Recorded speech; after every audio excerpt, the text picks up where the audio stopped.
당신이 찾던 무서운 이야기 고비의 TV.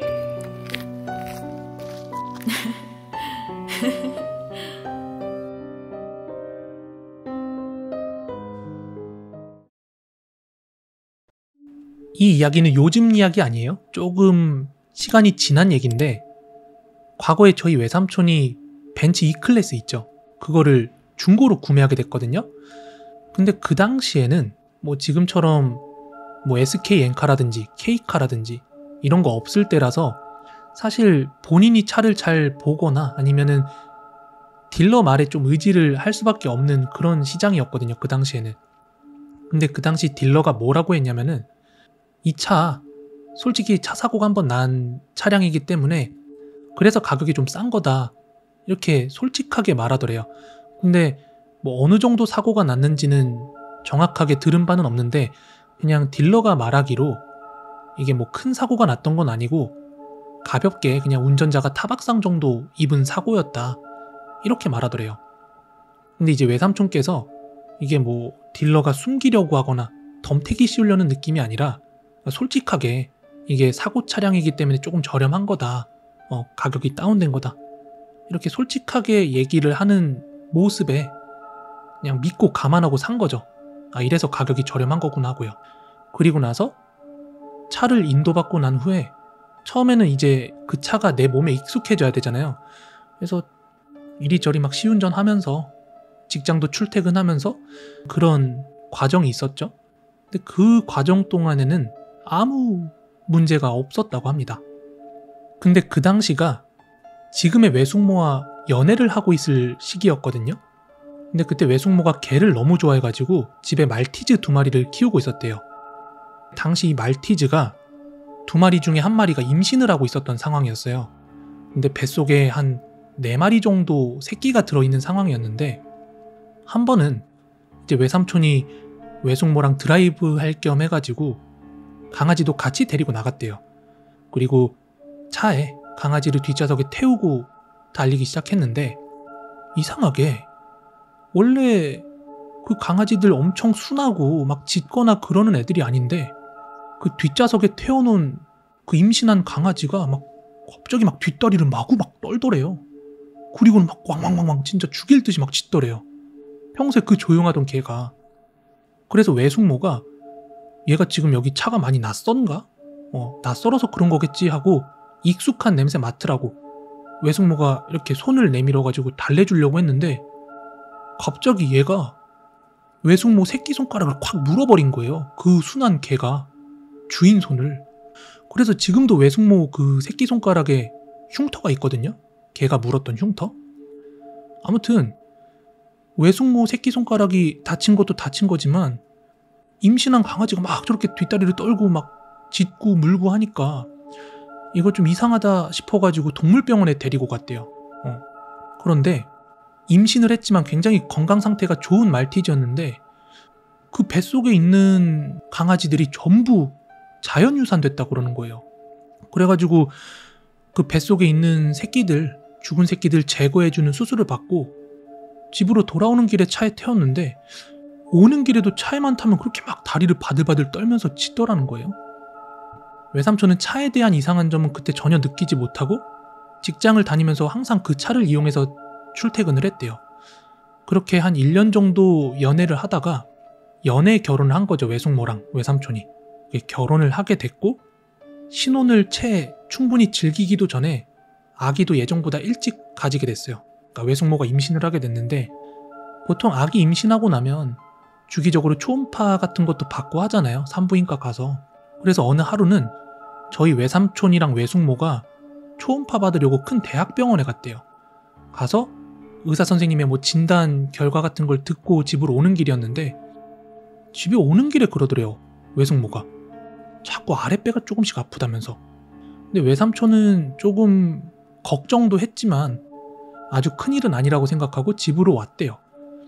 그렇게 집에 도착해서 이제 외삼촌이랑 외숙모랑 끌어안고 자고 있는데 새벽 2시쯤이었대요. 새벽 2시, 3시쯤이었는데 외숙모가 갑자기 놀래가지고는 삼촌을 막 깨우더래요. 놀래가지고 일어나서 무슨 일이 하고 봤더니 그 외숙모가 하혈이 일어난 거예요. 밑에서 이제 혈흔이 계속 비쳐가지고 응급실 가보자고 깨운 거예요, 외숙모가. 그래서 외삼촌도 너무 놀란 나머지 외숙모를 데리고 응급실에 간 거예요. 그런데 그 담당 의사가 하는 말이 그 외숙모 자연유산 된 것 같다고 하더랍니다.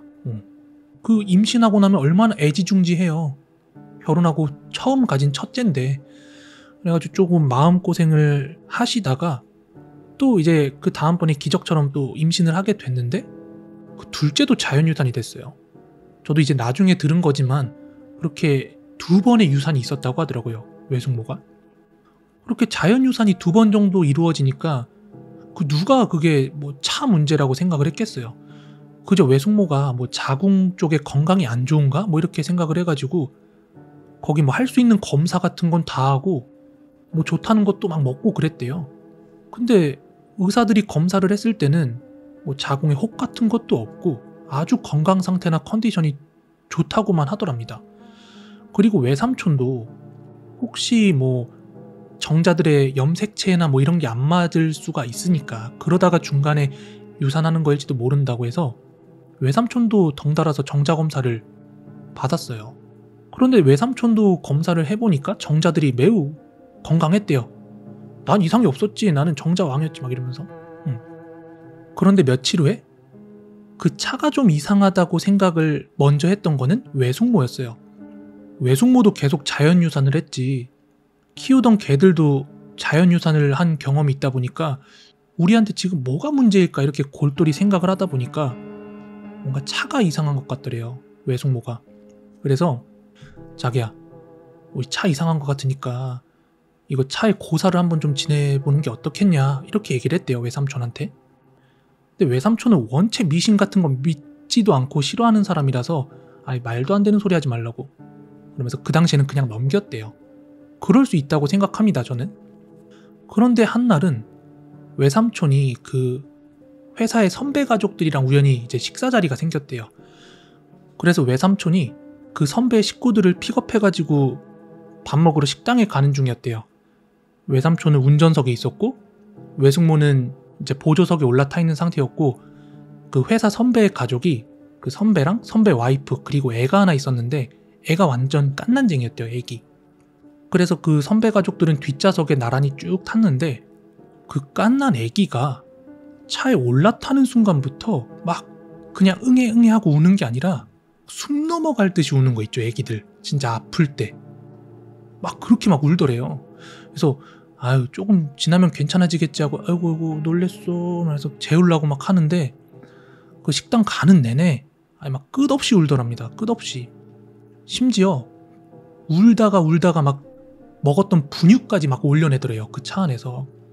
그래가지고 이제 뭐 멀미인지 뭔지 싶어가지고 천천히 그렇게 식당까지 왔는데 차에서 그렇게 울던 애가 내려가지고 식당 들어가니까 한없이 웃으면서 분유도 잘 받아먹고 언제 그랬냐는 듯 딱 상태가 그렇게 좋아지더라는 거예요. 아무튼 그렇게 이제 선배 가족들이랑 식사가 끝난 후에 선배 가족은 아무래도 아기가 차 타는 게 좀 예민하다고 생각이 들었는지 그냥 지하철 타고 간다고 해가지고 알겠다고 하고 식당에서 그렇게 헤어졌다고 합니다. 그날 그 식사 자리가 있은 후에 그때부터는 이제 외삼촌도 외숙모 말대로 지금 뭔가 차에 문제가 있나 하는 그 찝찝한 생각이 들어가지고 그 고사를 지내러 갔대요, 차에. 여러분 803 알아요? 803 뒷길 쪽에 보면은 동화사 가는 길이 있어요. 그쪽이 옛날부터 이제 무당들이 굿도 많이 하고 뭐 기도 같은 것도 하는 그런 장소로 유명하다고 해가지고 차를 사고 나서 거기서 고사 지내는 사람들이 좀 있었대요, 그 당시에.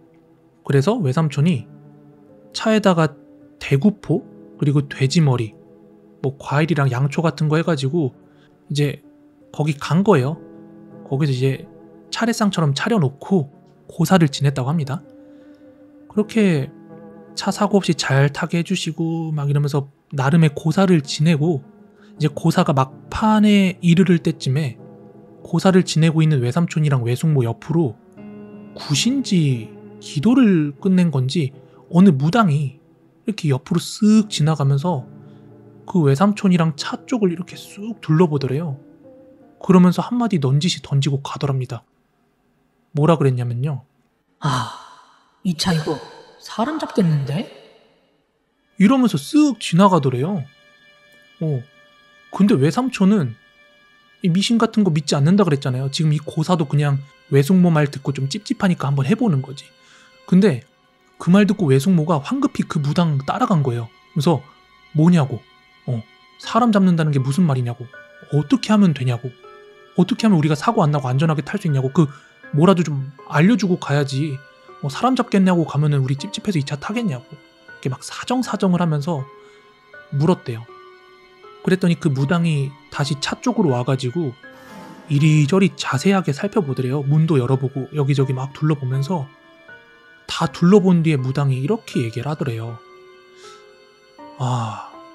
지금 이 차에 젊은 부부가 타고 있는데 여자가 배가 좀 불러있는 거로 봐서 임신한 것 같다고. 그리고는 계속 말을 하기 시작하는데 아마도 이 젊은 부부가 차 타고 가다가 교통사고 당해가지고 둘 다 즉사한 것 같다 하더래요. 근데 만약에 진짜 여기에서 사고가 났을 때 이 두 부부 중에 한 사람만 살아남았으면은 이 차는 진짜 사람 잡아먹는 차가 됐을 거라면서 생각만 해도 막 끔찍하다고 그렇게 막 혀를 끌끌 차더래요, 무당이. 그래도 다행인 것이 그 부부가 나란히 죽어서는 사이좋게 그 뒷자리에 앉아있더라는 거예요. 그러면서 이어서 덧붙여 하는 말이 귀신도 외로움을 탄대요. 그래서 만약에 둘 중에 하나가 귀신이 되었다면은 꼭 한 사람을 죽여서 같이 데리고 가려고 한다.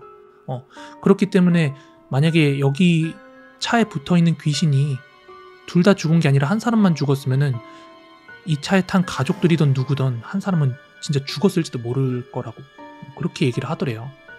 그 얘기를 듣고 외삼촌이 뭐 믿거나 말거나 그냥 본전식으로 해가지고 외숙모랑 같이 그 무당분한테 복비를 한 70만 원인가 주고 그 자리에서 그 두 남녀의 혼을 달래는 천도제를 지내고 왔다고 말씀을 해주셨습니다.